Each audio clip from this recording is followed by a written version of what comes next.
finals with teams coming from 3 different countries. So congratulations to the community on getting it.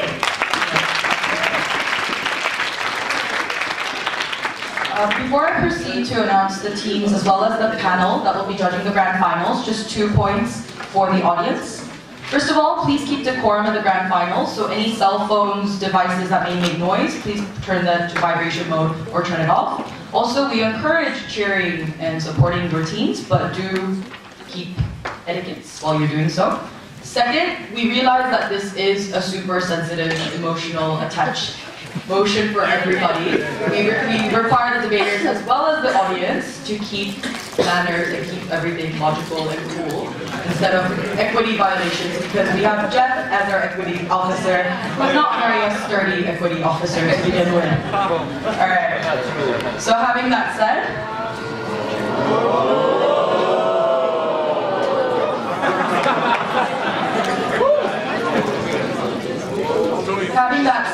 in the grand finals, on opening government, we have SDS1.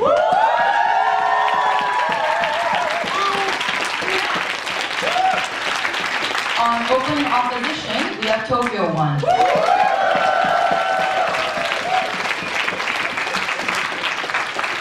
On closing government, we have UU 1.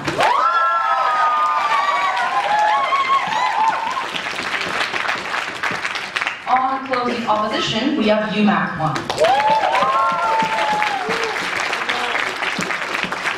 In the panel of 9 people, starting from the left, we have Chenlin, Yuki, Valerie, Silchan, Scoreboard Tsai, Tohi, Daryl, Peter, and I, myself, Hyewan, will be chairing this round. We have a panel of diverse nationalities, philosophies, and whatnot to fairly judge this round. So, the motion before the House is, this House believes that Northeast Asia should embrace Japan's decision to amend the Constitution to have a standing army. Without further ado, I'd like to welcome the Prime Minister.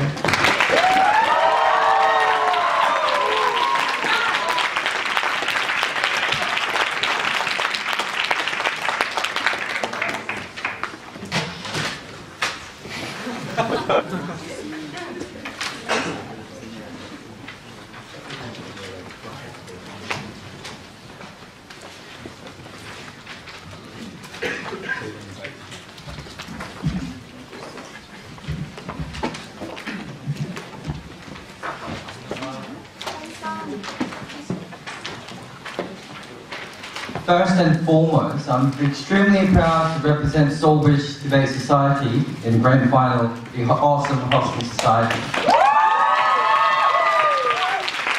I will make you proud by taking the trophy to our house. It has been decades after World War II, the unfortunate situation which happened. We think it's time to move on. That's our basic stance, and I'm going to prove to you why Japan's decision to amend its constitution is legit, and plus there are benefits that follows. 5 substantive that I'm going to present to you. Firstly, why it's a legitimate sovereignty rights that East Japan can uphold. Secondly, why it's actually reached a power balance, so it's actually beneficial for Northeast Asia region. Thirdly, the purpose of standing army and how it's not against any other principles. Fourthly, the judgment based on past is bad, and why we can trust Japan that they will not start war again. Fifthly, and lastly, I'm going to explain to you why specifically Northeast Asia should embrace this decision. So, starting from the first argument, why Japan has a sovereign right. We think Japan is pretty much a responsible country who has been using its sovereign rights to the legitimate way. We think the past decision that they have made should not be the yardstick to judge whether Japan has legitimate sovereignty rights or that sovereignty should be respected. We think standing army is an extension of upholding that sovereign right. Why? The main purpose of the standing army, which I will explain to you in my further arguments, is to protect its citizens. We think it's government's role to try their best to protect the citizens, and we think the possessing of standing army was the best way to do so. Therefore, we think it's not illegitimate for these governments to uphold their sovereignty rights. Secondly, directly, why it will actually going to protect the citizens because of the power balance theory. We have to consider the specific characteristic of Northeast Asia region. Unfortunately, Northeast Asia region based upon not an absolute gain but relative gain. Japan. It means that peace are maintained by the relative power balance that exists in this region. When China becomes strong in the nation, the other countries also keep the balance between that, and we think that's why Japan, that specific characteristic comes into place. We think this power balance, keeping standing army to protect the nations, and also, it also has not only the physical meaning but also the figurative meaning. How the parallel example with nuclear weapon comes into place. We think nuclear weapons, some countries possess, not necessarily to use it, but sometimes they possess it because the existence itself is a clear portrait of a threat to the countries and disincentivize them to intervene into that country. We think the possession of the army or possession of the military forces, we're going to have such effects, especially in the characteristic of Northeast Asia, where such relative gain comes into place. Now, thirdly, what is this purpose of standing army? We think the major purpose of standing army is protection. It's not to create conflicts. The clear example is, the parallel example that we would like to do is the standing army that lies in South Korea to actually to protect the countries from against North Korea. We think, although they may argue that it's different because North Korea issues have an imminent threat, we think in Japan's case too, we think that threat itself is actually pretty much imminent. Why is that so? China, I'm not trying to affect you guys, Chinese people, but China is gaining more and more power that's actually significantly holding power within the international society and of course in Northeast Asia region. Why is that specifically important? Because, as I told you in my previous argument, the relativity theory comes into place. How the power balance is extremely important for them not to exploit their power or even deter to prevent those things. We think such threat is a justification why the Japan government can extend their sovereign rights to possess this standing army. Before I move on, opening. No shame. Okay. Fourthly, why we can trust that Japan will be responsible and why past history is wrongful to determine as a yardstick. We think past history is past, it's time to move on. It has already been decades after Japan has actually have done an irresponsible action. Also, we think there was enough efforts within Japan to actually express that they are shameful for their past conduct and how they are ready to move on. Such things shows that yardstick that we should not judge based on their past. But more importantly, why we can trust in Japan that will be responsible. Mainly 4 reasons. Because firstly, the Golden Arch theory, how the theory that explains how the countries with McDonald's, the countries with both McDonald's, were not going to fight each other. What that means is, because currently in the current society, how market is intertwined together, how each countries are benefited by the market exchange, how the benefits are clearly there. By Japan intervening other countries, there is no gain that Japan will get. Because firstly, Japan, whoever they intervenes, of course, the relationship between Japan and that country that Japan intervenes is infringed, so there will be no business activities. But more than that, when Japan, not only that specific country, but also when Japan starts to be viewed as a threat to the international society, we think sanctions or other international societies' policies actually abstain them from participating in economic activities. We think Japan is one of the countries that has most imports and most exports. How they're mainly based on technology, exporting their tech or exporting their items to the public, to the other countries. Therefore, this arch theory comes into significant place because their economy will be severely damaged because they are dependent upon that. Before I move on, yes. Society is not that easy. Once the Japanese government started to own their military, don't you think it galvanizes other countries to have more increased weapons? We think that's fine because it's part of power balance, and we think you, Japanese team, I think you'll be happy because they are creating armies to protect you from the power imbalance that's occurring in Northeast Asia. Second reason why it's okay, because we think Japanese governments are rational enough. We think compared to the past wars, if the wars happen in the 21st century, the damage is humongous. I think Japanese government is rational enough to take that into consideration. How the development of weapons send a message how the damage will be extremely big when the wars actually happen. We think the damage itself clearly shows that that's why international society is trying to abstain from having wars, although they have a struggle between power balance. We think that's why it's natural to believe they have rational calculus. Now, why Northeast Asia? Because we believe that it's an extension of Western imperialism, how Western countries have these standards upon this Northeast Asia region, how they have things, because you have started the war, will will not let you to extend the sovereign right. That's why we think Northeast Asia should embrace that in order to empower empower the nations and the region society as a whole. Because we are here to support Japanese countries, I'm sure that Tokyo will agree with me.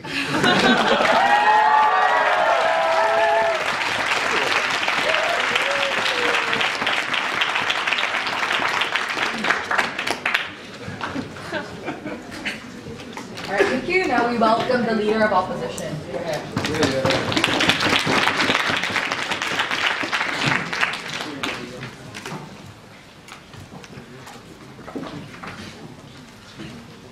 Madam Speaker, ladies and gentlemen, as only Japanese team in this debate, we are extremely proud to declare the declaration of Japanese government to lead again to have the military because it damages the diplomatic stability itself by increasing the suspicion between countries, but moreover, it also damages the life of other countries like China or North Korea who are suffering from the recession, who are suffering from lack of food, or all the kind of things. They are just saying very, very good picture, like textbook, like it can stabilize those countries. But they didn't show any specific picture of our society. We denied all their contention by saying if we take this policy, the people in China, people in North Korea, all that kind of thing can be absolutely disenfranchised. To achieve those kind of goals, to prevent those kind of things, we're happy to oppose this motion. So, I'm going to talk about two things in my speech. Firstly, what diplomatic measure that Northeast Asia requires in current society, which is not like realism but liberalism, which is excluding the military or those army in the first place. Secondly, how this policy damages the people in Northeast Asian countries, Japan, China, North Korea, South Korea, or else. But before that, couple of rebuttal to the previous speaker. Before I move into substantive rebuttal, I want to ask one question to those government side. They said Japanese has strong economic stability, Chinese government has strong economic stability, and those governments has no incentive to intervene in other countries. If that's the case, what's the benefit on their side of the house? We didn't hear any benefit on the first place. We did not have to take this policy in the first. So, but even if there's some benefits, I'm going to deny this point. So, short response. Firstly, the somehow mission, sovereign right is important to protect the citizens of Japanese government is essential. So, firstly, of course, we have defense army in the first place, but we couldn't hear why it's not enough in the first place. Second, they didn't understand the reality of Japanese citizens. Of course, Japanese citizens do not like that kind of declaration because they are subscribing to the constitution as a region, because they don't want to see the same atrocious pictures again. In those kind of instances, we didn't hear any legitimacy of those governmental action, we say it's force. Second case, the somehow mission, we can balance out the power by giving the Japanese government to have military, so it can deter China or North Korea, it is beneficial. This kind of like textbook argumentation doesn't prove anything, especially in a situation North Korea and China is trying to expand their own military army or nuclear weapon. If Japanese government, no thank you, starts to have their own military, it doesn't galvanize those government to own much more stronger military, much more stronger nuclear power, so that we can deny or we can deter Japanese government to preemptively intervene. No thank you. They mentioned Japanese government won't intervene arbitrarily, but the problem is, if Japanese government starts to have much stronger military, it can be suspicious, and you can't tell, you can't predict whether they will intervene or not. No, thank you. The other countries will start to have worst-case principle, and we say as a result, it is absolutely pernicious, especially for the citizens of China or North Korea or so forth. So, only two remarks. So, let's move to our substantive. No, thank you. So, what's the diplomatic measure that Northeast Asia requires in current society? Madam Speaker, the society has a trend to negotiate peacefully by decreasing the weapon. Why is that? Firstly, simply, weapon can kill people, and once the war happens, it is absolutely damaging. We are happy to exclude those issues. But secondly, of course, it is so costly. No, thank you. Once you start to create new weapons, new nuclear power, it can cost a lot, especially in a situation, this world dilemma or suspicious dilemma, other countries can increase their weapons. In those instances, we have to take more peaceful negotiation, which won't cost any money and just cost human beings. No, thank you, sir. We say the status quo before declaration, the situation was better. Why is that? Because only Japanese government didn't have that military, and we say this known to decrease those weapons. No, thank you. Because firstly, international society had a strong incentive to support Japan. Different from North Korea or China or South Korea, which has a military, Japan is the only actor that doesn't have military. In those instances, even though other countries want to intervene to Japan, or even though other countries want to increase its own weapon, that country can be to some extent criticized by the international society by saying Japanese government is the only actor, no thank you, that won't employ any military. So that kind of rhetoric won't work after taking this policy. So after taking this policy, what will you have? No, sir. We say it galvanizes and radicalizes lots of countries. Why is that? Simply China, North Korea will start to feel fear about being attacked or taken their own lands, like the case of Senkaku Islands or so forth. To stop it preemptively, those governments will start to have more incentive to increase their weapons, to increase their own power, so that they can preemptively protect those lands. We say that kind of situation is damaging. Why is this argument important? Firstly, simply, we can create a culture of solving issues through military measures. Because the status quo is we are excluding that kind of strong, no thank you, arbitrary measures. But after taking this policy, there is potential that we can use it. Or the potential we have to balance that by increasing the military power. That kind of culture is absolutely pernicious. And also it damages the peace negotiation because China can have rhetoric, Japan is starting to have more weapons, so we can attack them preemptively. So that kind of situation is absolutely damaging. Before moving to the second substantive closing.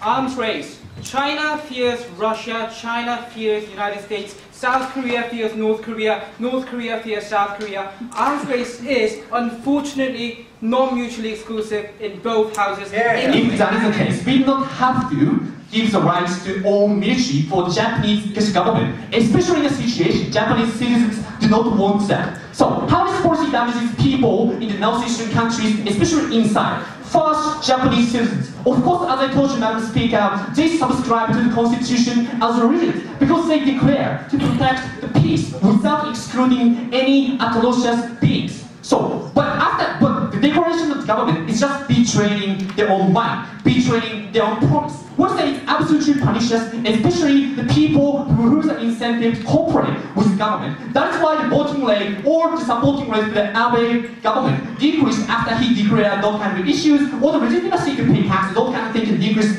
so strongly. The second case, other countries. Firstly, we say people will start to get angry. It's simply, firstly, because Japanese government killed lots of people in Philippines, South Korea's women are used to comfort women, and they promise not to make any military again. But after taking this policy, they breached that kind of rules, and it rather antagonize the people in those countries, alliance or social instability can occur. Just we can see China or South Korea. But secondly, more importantly, the culture of increased weapon or weapon-based can occur. As I told you, and it's purely bad. Why is that? Because people's welfare is absolutely decreased, especially in the context of recession, like the case of China, North Korea, as you can see in the BBC. That kind of situation can be rather much worse if we take this policy. So, Madam Speaker, we are extremely proud to regret the declaration of Japanese government about this case, especially it damages the stability, diplomacy, and the people's life in many countries. That's what we oppose.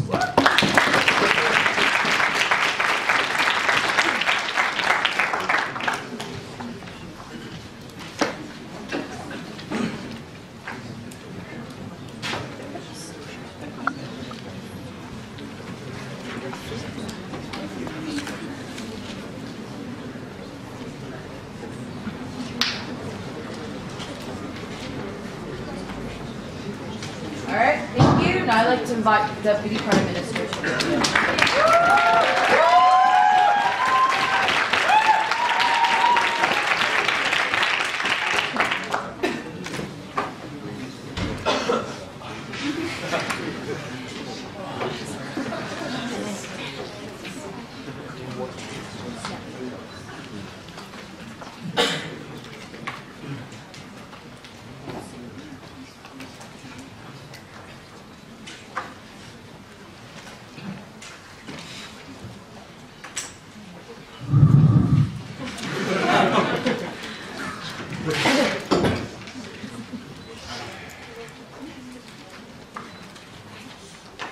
obviously they don't know how to rebut the arguments from the textbook, right? I think they haven't provided any rebuttals to the arguments of the sovereignties and those relative gains that we explained in this debate. I think they're not putting any arguments into the context exclusively provided by the opening government, but then they are actually arguing like textbook arguments such as dependency and arms race. I think that's not necessarily mutually exclusive, so that's what I'm going to prove to you from this debate. I think there's several rebuttals. They were talking about how this policy is not having any benefits because we already have strong economic stabilities. So it's not about really growth of the economic stabilities, but then you need to have a balance when you actually want to further grow, because it's always about the relative gains. It's not about how we actually cooperate together to one united one piece. It's about, in Northeast Asia, it's about how you and I compete together. I become stronger than you. You also recognize me being stronger, and then you being stronger again and again. That arms race is exclusively helpful in this context of the Northeast Asia. That's why we think it's an exclusive benefit when Japan has a military. Second of all, they were talking about how its arms race is so fear of these arms race. Oh, they're having more weapons. Oh, having more weapons. I think there's going to be a war. Exactly. Yeah, that's our point. Because it's assured destruction. That's why people don't want any portray any aggression to the other countries, because we know that there is not going to be any war. I think it's unconditionally ignorant fear of the opening opposition, saying that we have to interpret every other country will interpret the situation as Japan wants to have a war. I think that's not true. And they were talking about how the other countries will be suspicious of these Japan. I think suspicion happens everywhere. When the United States were shaking hands with the Chancellor of the German, they were actually tapping the phone of German, right? That's the suspicion. Every country is being suspicious to the other countries, because it's not a cooperation of the countries, but nonetheless a competition of these countries. Even if there are suspicious to this Japan, I think they nonetheless will grow together because they compete. I think that's the negligence coming from the opening opposition.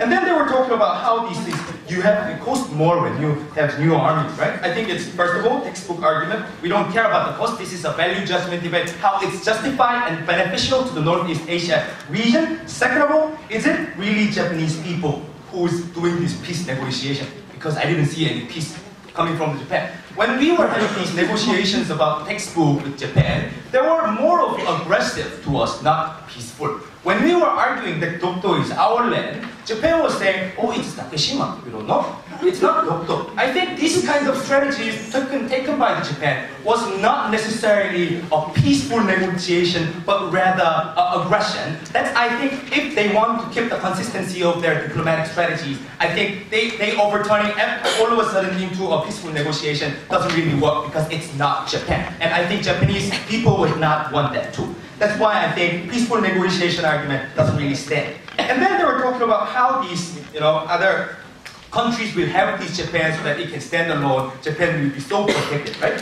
I think it's not about you like having becoming into an umbrella of the United States and whatnot, because it creates dependency. That's exactly. I think it's going to be even more harmful when Japan becoming dependent upon the other countries. We see a case of Korea, South Korea, like getting into the umbrella of the United States and then becoming weak, and then like constitutionally weaker and weaker. I'm going to elaborate this more in my substantive speech. And before I go on, yes. Don't you think the culture of depending on military can increase the possibility of military clash even in the case of separate islands or doctrine? I think that culture of having bulking up their militaries are already existing. I think they haven't explained to us why Japan bulking up is so dangerous, Japan bulking up is so suspicious. We explained to you how every country in Northeast Asia bulking up their armies, helping each other because we compete and we grow. I think that was quite simple. I think you have to understand that. We never call ourselves Korea a baby between Japan as a dad, China as a mom. We call ourselves sandwich, like, the patty, bread. I think that exactly explains you why it's a relative game than the absolute game. It's a realism perspective. It should be interpreted as realism perspective because we, Korea, was never stabilized just because we have a brother of China, just because we have a mother like Japan. That doesn't necessarily mean that Japan is feminine, but still, it's relative. I think this competition is necessarily help these economies and also every aspect of the stability of these Northeast Asia because that we recognize that we compete, we grow together. I think it's going to be it's going to be against the Western imperialism and also the unipolarity that American countries want to achieve. I think American countries have different characteristics than the Northeast Asia. They want to cooperate. I think they're more of a liberalism perspective. How these other countries want to pursue one goal with cooperating with the United States. Also in South America, we saw how these how one countries actually acting like a big brother and then actually helping all the other countries, right? I think this unipolarity of the American countries is actually threatening China, actually threatening Korea, actually threatening Japan, because I think we as a Northeast Asian countries have exclusive right and benefit to go against the American countries to block the unipolarity that they want. I think that's why we actually allowing this Japan to embrace that decision. We'll have a natural competition among the Northeast Asian countries so that we can actually have a checks and balances in our Northeast Asian region.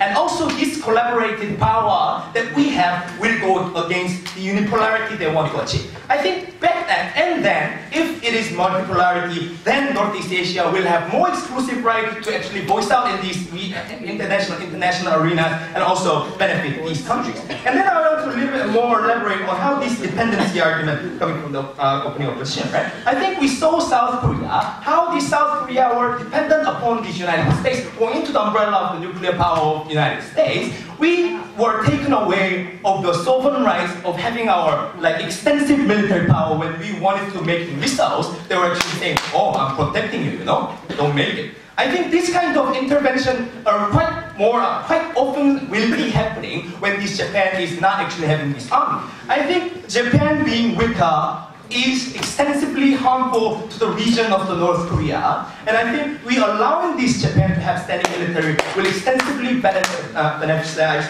these Northeast Asian region. And lastly but not least, we will actually achieve the trophy to make SDS proud. Thank you.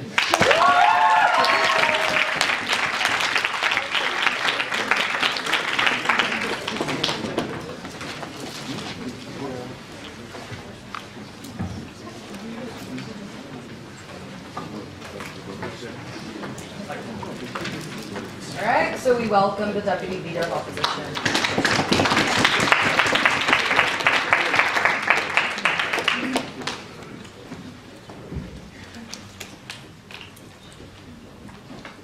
Okay, Madam Chair, sorry.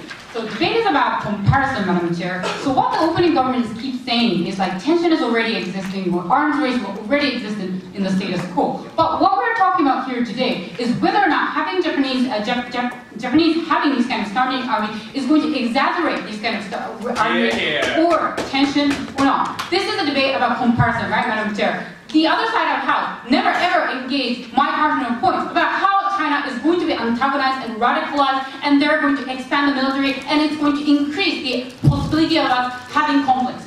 Mr. Speaker, Madam Chair, we have to take this debate for this reason. So basically, as the opening opposition, I would like to give two extensions in this debate. Firstly, I would like to talk about how China is rather antagonized, and the possibility of having conflicts is going to be massively increased. Second of all, I would like to analyze how the North Korea is going to react, taking this proposal, and how their possibility to utilize these kind of nuclear or other sorts of army are going to increase. But before moving on, a couple of rebuttals against the entire government event. So firstly, the closing government came here with the point of information about how arms races are occurring in other instances and nothing is going to be changed. We think that the tension is going to be massively increased by taking this corridor for three reasons. First, because the independence of Japan as an army is going to be massively improved. Why is that? Because Japan has now a standing army that can be utilized anytime they want. And the geographical proximity of Japan and China is extremely close, Madam Chair. In that case, what the China will think that it wants China, for example, do something, Japan will immediately intervene before you, or Japan is going to immediately react beforehand. And this kind of fear is much more improved in the first place. Second reasoning that we would like to give here is the power of the Japanese army. Because Japan is the country who has the strongest technology in the world and has the massive amount of human power. If they try to create a standing army, that will be massively strong, right, Madam Chair? In that case, we think that China's suspicion and China's fear is much stronger in our case. That leads to my substandard. We think that this is going to empower these conservative people or conservative part of the government who try to prefer these kind of armed expansion. Why is that so? Because the strong rhetoric is now going to be in their hand. Because Chinese nationalism, I'm sorry to be offensive maybe, but Chinese nationalism always with this anti-Japanese sentiments, right, Madam Chair? And Chinese government has kept using these anti-Japanese sentiments as a tool for nationalism. And nationalism is something that easily leads to the army expansion. Because of this conservative faction will tell you that, okay, Japan is now owning army, and they're betraying the promise that we used to have. This is going to be work as a strong rhetoric to Chinese citizens to have more army expansion, right, Madam Chair? That's the first mechanism we would like to give. Second mechanism we would like to give is the point that how, in order for the Japan to form standing army, we think that it takes certain amount of time. You have to amend the constitution, or you have to change the army's constituents and so forth. That takes time. And within that time, we think that China will try to expand their military, or try to invade, for example, Taiwan, or these kind of islands in the Pacific and so forth. Why is that so? Because what China will think that before Japan properly having standing army, before Japan gaining the full power as an army, we have to, for example, take Taiwan, or we have to take the Senkaku Islands first of all. That kind of incentive will incentivize China to quit as quickly as possible so that they can take these islands that they have before we not closing. Yes. According to your logic, Japan has no army right now, then China should invade Japan right now because they're empty-handed. Madam Chair, so that less nicely leads to why the status quo is much better in terms of this. We think that this we think that the status quo is much better because we think that Japan and China are trying to negotiate each other as much as possible. For example, having 60-party talks have been done, or then so forth, or trying to have cultural exchanges and so forth, right, Madam Chair? So what China perceives Japan as now is that Japan is trying to lean to each other, trying to negotiate with each other. That's the Japanese incentive from the perspective of China. But this is going to change the perception of China massively. This is going to be a signal that Japan is going to have the ability to attack you. That's the message that is going to be sent by taking this movement that we don't like. So moving on to the second substandard, why this is bad in terms of regional stability of Northeast Asia as a whole. So important actor that has been left out by the opening government was North Korea, Madam Chair. And we think that North Korea is going to be radicalized. The possibility to the armies is much to improve. Why is that so? Because first, we think that China will give more military aid to North Korea in the first place. Why is that so? Because if they know that strong standing army is going to be formed by Japan, they want to form a strong alliance with North Korea so that they can counter Japan, right? That's the incentive of China in the first place. In that case, we think that aid given to the North Korea is going to be much more improved. That means that it enables North Korea to have much stronger army in the first place, right, Madam Chair? And secondly, we think that the six-party talk or negotiation with North Korea won't work between Japan and North Korea. Why is that so? Because North Korea will no longer listen to what Japan says. Because Japan, who is one of the only countries who have no army, is going to actively hire army against their own constitution, is going to be like this made more distrust to Japan. Like North Korea can say, you're trying to demilitarize us, but you yourself are militarizing, right? You are betraying the promise, and that is going to enable and legitimize North Korea to expand their military, and this is going to increase the possibility of utilizing their nuclear, for example, power, or expand their possibility to have conflicts with other countries. From all these reasons, from the perspective of Japan, University of Tokyo has to take this way. Thank you.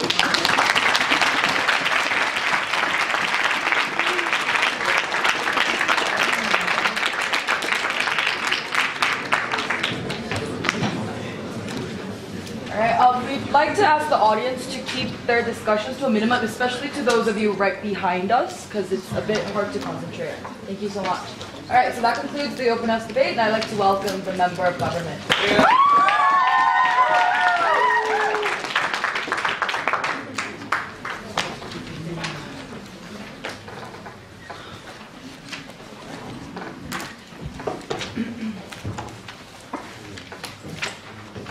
Ladies and gentlemen, members of this House, what we're going to show you from closing comment is how do you change the rhetorical structures that exist in Japan right now, and why that's going to lead to a more peaceful Northeast Asia that can accept the opinions of other nations without any sort of extreme sort of prejudices on Japan.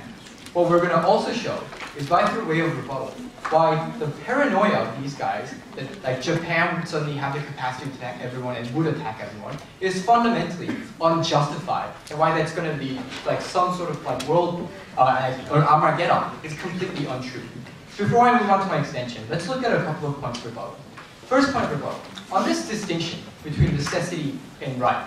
They said that Japan doesn't need to have a standing army right now because it's not going to attack other countries because they're going to need integration.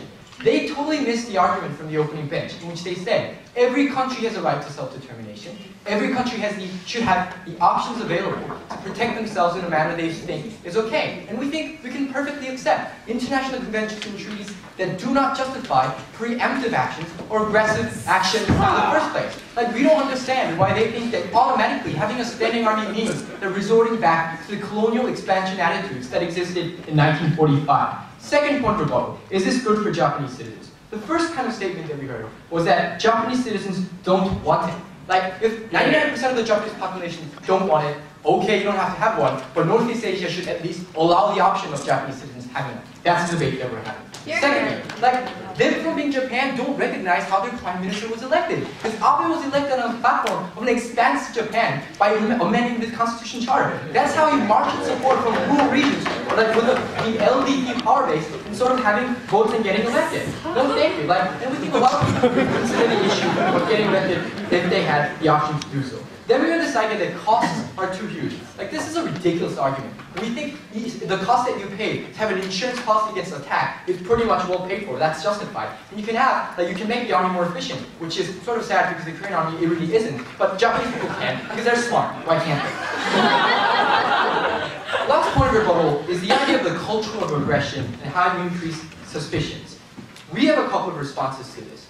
Firstly, if they assume that countries have a limited time to assess the capacity of the other countries, and China would attack like in 40 days before the Japanese nation built a standing army, there is no reason as to why they wouldn't attack right now. Because according to their idea, Japan does not have a standing army and is incapable of defending itself. We think you get more protection on this side of the house, where Japan can strike back, and China will necessarily count that into the calculation they make. That's why. We also think that countries already know that Japan is a huge state. For instance, Japan, according to the IAEA, has the capacity to develop nuclear weapons in a matter of 60 days. They also have a pretty well accomplished self-defense force, which they can at least use to protect their territories. We think countries already have made that into the calculation. That is why every territorial dispute right now, even the Senkaku Islands, has never led to an outbreak of active conflict. It all ended with words and brushed over with words, which is why we don't think that Northeast Asia would descend into crazy warfare.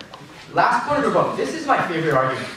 The effect on North Korea. Like, China would somehow give North Korea more weapons, in apparent contrast to Chinese sanctions on North Korean nuclear activity, in apparent contrast to the recent refusal of the Chinese government to say what North Koreans have doing is crazy. And they say the North Koreans are going to expand their military because they're afraid that Japan will attack. Like, that wasn't happening right now. Iceland for 21 months under constant threat of attack. Their whole state is dependent on the identity of being a militant state. Like, we think the marginal difference of having Japan its own standing army would be negligible, which why we don't think that this policy necessarily introduces huge costs for the Northeast Asian community in terms of conflict. I'll take opening. Sir, the trend to move to peaceful negotiation can work well under the status quo. Why comparatively, after taking this policy, there's no change, even though Japanese government rhetoric can work strong rhetoric for Chinese or North Korean government? Perfect.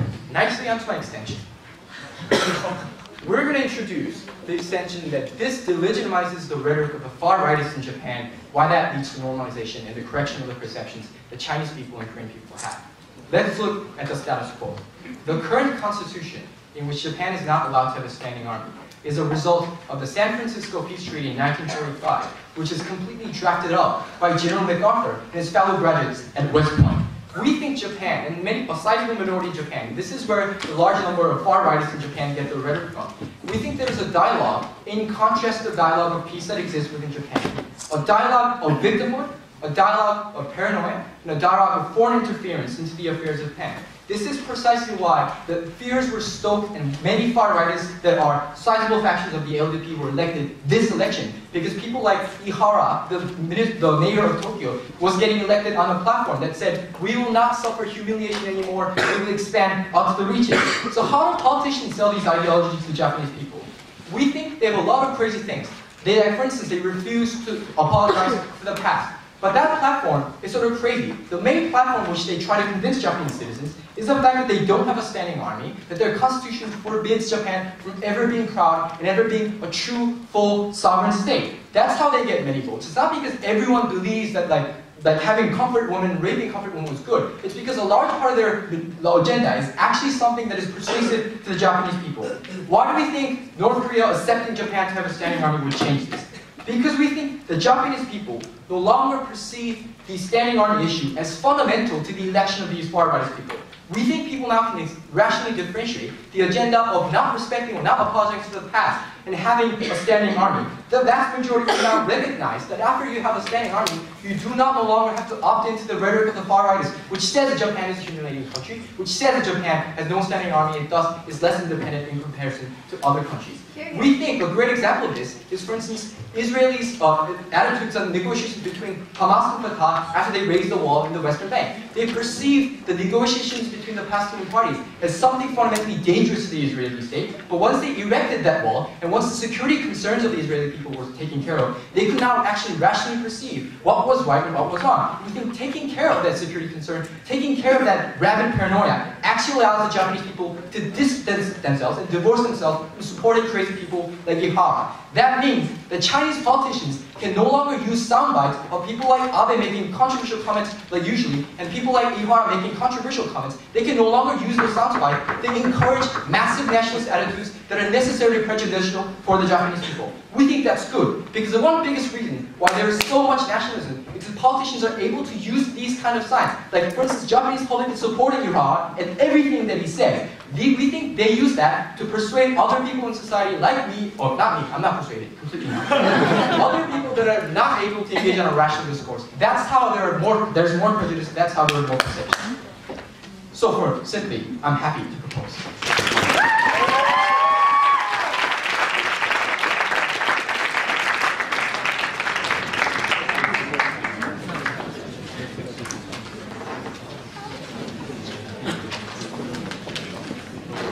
Thank you so much. Now I'd like to invite the member of opposition here.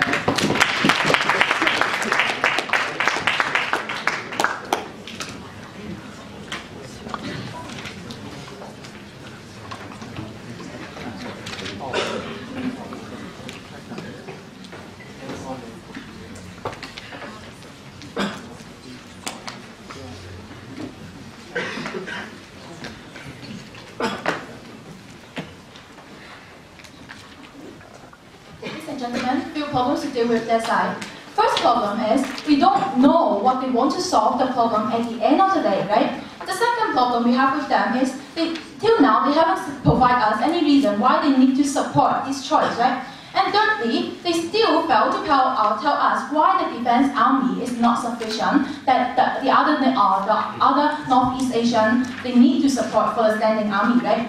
All they are telling you has nothing to do with the word, which is embrace, that we think is the most important word in this debate, right? So, few rebuttals to go before my extension. The previous speaker tells us that, yeah, although the Japan won't attack the other countries, even they have the standing army. We say even it's then, but it doesn't mean that the other countries have to trust you, right? It doesn't mean that the psychology of the other countries allow them to take this way, to trust Japan in this way. Because it's really hard for them to believe in Japan due to their own interest that you will invade me once you have the standing army, right? That's why when they have to make a choice, they really have to prioritize themselves that they won't embrace this choice. Secondly, you talk about the security concern that Japan need to convert their own citizens. We think it's kind of contradictory because if they really need to convert their own citizens, the same logic applies to the other countries. China still need to convert their own citizens that when they feel insecure, when Japan feel insecure, they need to establish the standing army. But what happened to China? They will not trust for them because they feel insecure for Japan too. So in order to protect and comfort the Chinese or the other Korean, they will not embrace this decision. So going on to my two extensions today. The first one, I'm going to tell you why all the Northeast Asian, they have no incentive to embrace this decision. And secondly, I'm going to tell you how it's going to harm the Japan, that Japan will feel shameful to ask for embracement in this case. No, thank you. So we say, going on to my first extension, why the overall speaking, the Northeast Asian, they will not support, right? Due to two general reasons. The first one is, the Japan, when they have the standing army, they won't strengthen the Northeast Asian military capacity as a whole, unlike what NATO is doing. If you say Japan is doing what NATO is doing, all the Northeast Asian is happy to embrace you, but unfortunately the fact is not. That's why we say, for the own sake of Japan to do this decision, all the Northeast Asian will not support will not take the risk to support Japan. The second idea is there are no imminent threats for Japan in Asia, right? They do not have the urgency to equip themselves, to empower themselves, to fight for any of the Northeast Asian within the community. That's why we say, for they are saying the market theory, we say if Japan they have no intention to invade the others, the same logic applies that China, Korea, they won't have any intention to invade Japan as well, unless Japan have the intention of aggression in this case. So I'm going to tell you one of the biggest product, that is China, their psychology, how they will have the biggest opposition to Japan's decision. Yes? Is the Speaker acknowledgeable of the fact that Japan is one of the most important countries in aiding peacekeeping operations, but cannot send a single man of themselves because of this particular constitution? Thank you very much. Firstly, we don't think that Japan is the most peacekeeping country in Northeast Asia. Rather than that, we say China is the one, and I'm going to tell you why I focus so much on China extension, right? Firstly, it's because China has never ever invaded other countries. It's one who are the most peacekeeping country that should stop the aggression of Japan, and also to keep peace, have this tendency to keep the long peace. So that's why we say China has the most responsibility to do this. So secondly, why China won't support as well is because they are not allies and they have untrustable relations from very long before. Firstly, because the border dispute. Although our Japanese friends is here, but still we say the W Island is actually angering China for a long time that we will not forgive Japan, right? Secondly, is every year the Prime Minister is still going to Yasukuna Shrine that to celebrate your war crime, to honor your war crime. This thing is something that China will not recognize as well, and will not support your aggression to go further, to extend to threat the China and other Northeast Asian community, right? Thirdly, we say, at the same time that China, they were afraid that the US, which is the opponent of China, but the allies of Japan, will actually extend the power using Japan as a tool, right? In this case, we think that China is the most peacekeeping factor and taken into consideration. Definitely, they will not support this case, right? So we're going to talk about, and also one more factor is, we say the nationalism is using the propaganda of antagonistic to Japan in this case to foster their nationalism in this case. So we don't think that there is any reason for Xi Jinping to actually support this reason and embrace Japanese decision, right? Going to my second extension, which is I'm going to tell you what is the harm to Japan as a whole. Because we know that I've already told you, China will never trust Japan again due to their political stance. That we are going to have a comparison between Germany and Japan, which is also the defeated country in the world, right? We see China trust Germany again because they are willing to apologize, they are willing to admit their mistakes. But the same case is not applying to Japan. They haven't reflected at all from the history till now. That's why the China will not consider it to have any reconciliation with Japan. In this case, we think that for Japan as a country committing such extremely, we will not forget them, but we will not forget that and forgive that, right? So in this case, what scenario will happen at the end of the day? Only two, right? The first one have already mentioned by OO is the armed race that will not benefit any of the Northeast Asian community. And the secondly is the war of aggression that is directly respond to opening, right? They say, why Japan is so dangerous? Of course, because they're the most aggressive country in the world. I can say, right? Because this act will only increase their tendency to commit the war of aggression again. Because it's not necessary for you to have a defensive army plus an standing army in this case.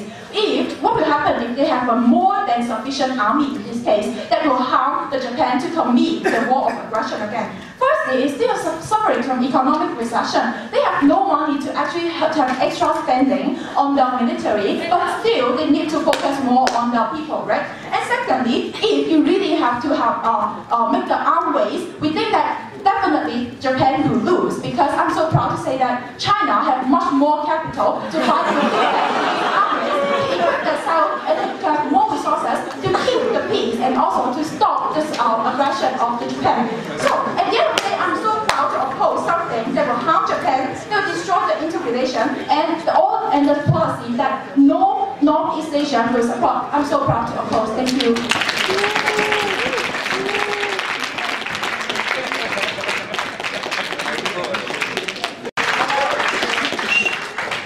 Apparently what the Japanese on the opposition bench and Chinese don't understand of the status quo is this: that the source of Japanese paranoia comes from the fact that they have submitted to a wrongful constitution long ago because of their defeat, and that has been the main source of their own nationalistic sentiments, main source of what has been a reactive South Korean and Chinese sentiments, and we, the closing government, is the only one solving the structural problem and the core problem of Northeast Asia, that everyone mistrusts everyone because of these politicians that uses this precisely for their political platform. Having said that, two different matters that we have to discuss in today's debate. First, stability of Northeast Asia. Will there be war? No. Second, diplomacy of Northeast Asia. How do we want and achieve the peace treaties and peace talks that all of these people want through closing government's model? Having said that, three different rebuttals that doesn't fit to these matters.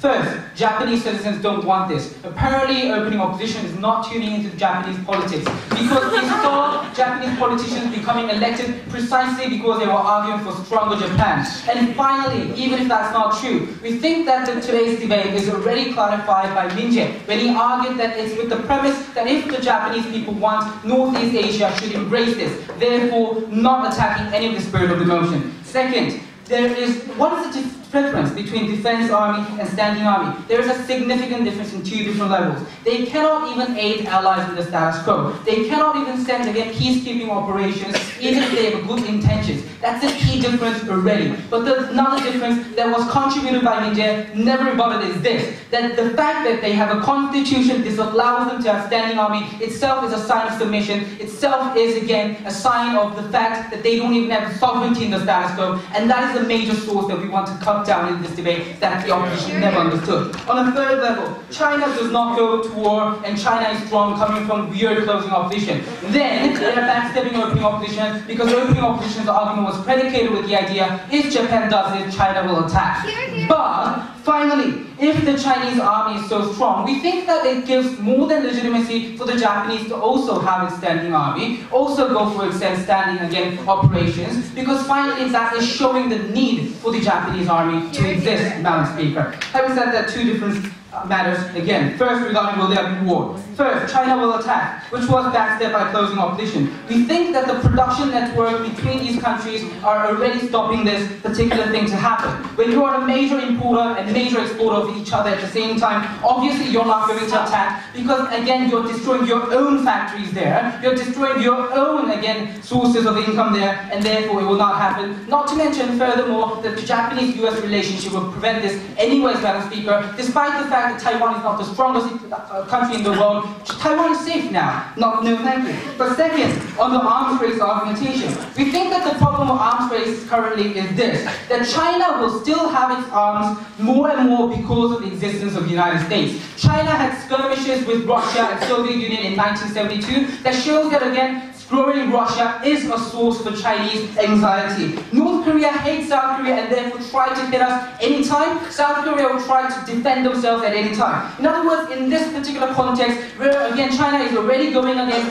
the global sole superpower, we think that the difference that brings to Northeast Asia is very marginal and therefore their entire idea goes away. So this arms race that they argue is precisely the source of paranoia. Furthermore, a closing government contributes in this debate. When they see Chinese army getting stronger and stronger, and when they see North Koreans actually getting their nuclear weapons and nuclear bombs, Japanese people and the moderates even get to realize the fact, oh, I don't have a standing army and the North Koreans are nuclearizing themselves. We think that this again contributes to the paranoia. No, thank you. But on the idea of the recession, the war might occur. Again, if you're in a recession, you don't want to bomb to your own factories. That's a holistically stupid idea. No, thank you. But on the territorial dispute, this has been going for 6 years and 70 years. We have not seen a war happening. We have not seen a skirmish occurring. This is not a major reason to go to war, and every people know this because, again, it's all about the economy. Finally, when North Korea will be antagonized according to the opposition bench. No, thank you. North Korea will be antagonized by the strongest country on earth, United States, and that's why it's going for its militant state. That doesn't change anyways, Madam Speaker. And given the fact that Japan will be less stronger than the United States, obviously, this doesn't change the calculation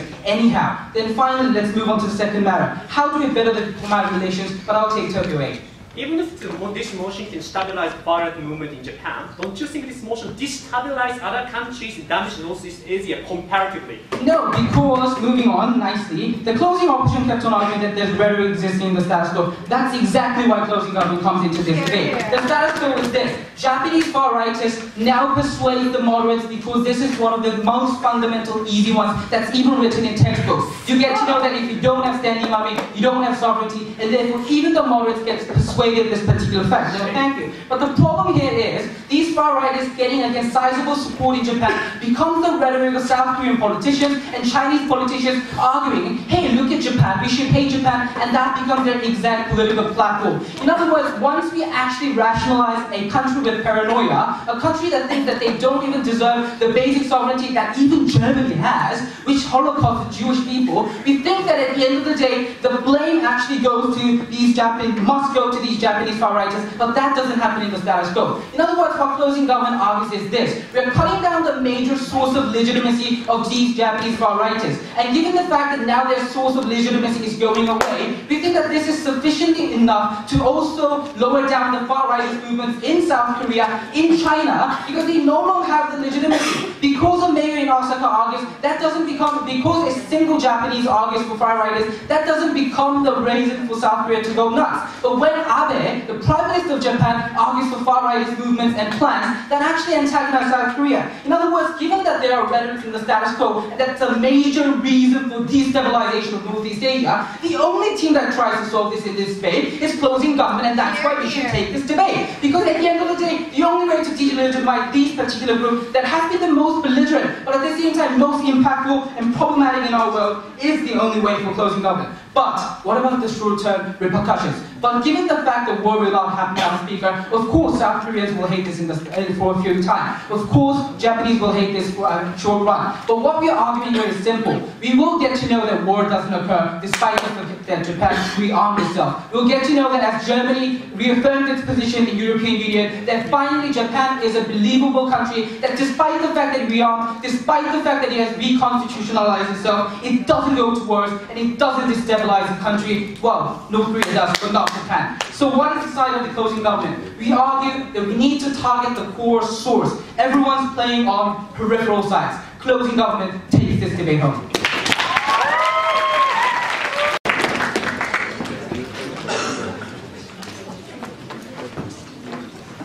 Mr. Speaker, honestly, we don't really care about what Japanese think. We don't really care about what kind of sovereignty you want. We doesn't care what kind of peacekeeping force that you want to send. The problem with the case of the government bench is, eventually what they are arguing is why this is beneficial for Japan and why Japan needs a standing army, right? But essentially, if you look at this motion, we are talking about how Northeast Asian region should embrace this decision of Japan. So this debate is not about whether you want it or not. This debate is about whether countries like China, like South Korea, and North Korea Korea would actually embrace such kind of decision. Like, we think that the entire government bench haven't shown you how this would magically work. Well, closing opposition have clearly told you, especially while China is being one of the biggest power in the world, while being one of the permanent member in the Security Council, like this is like the political capital that the Chinese government would not forget. Before I go into some of my classes, some of the rebuttals, like